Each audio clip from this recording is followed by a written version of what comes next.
The reason why H.P. Lovecraft is of such importance to me is that, like myself, Lovecraft lived in the same town for almost the entirety of his life.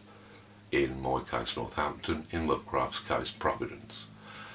But what Lovecraft did was to take the world outside his door, outside his window, that regional landscape that he was born from, and to ingeniously fuse that with the imagined extremities of the universe, with the blind random forces that governed it, which he manifested as his horrific tentacled gods.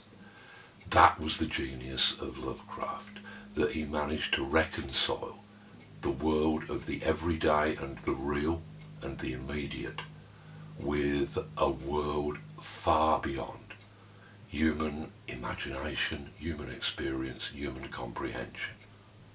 To me, that was his greatest contribution to both literature and perhaps to philosophy.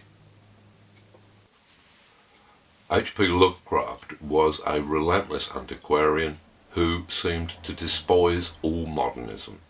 He had contempt for the writings of T.S. Eliot, James Joyce or Gertrude Stein.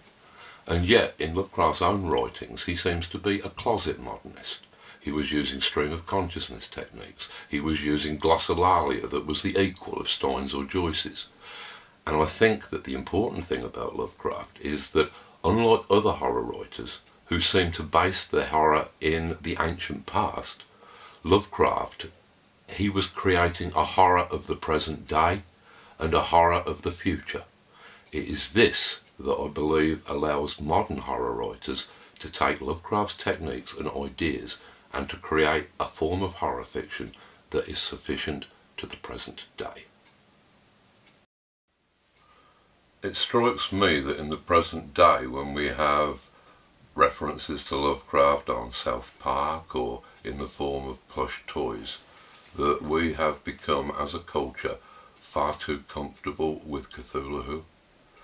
What I want to do in Providence is to cast Lovecraft's stories and Lovecraft's world and the man himself in perhaps a new light that will allow Lovecraft's ideas, Lovecraft's tremendous conceptions, perhaps to be seen with the freshness and with the startling aspect that Lovecraft originally intended them to have.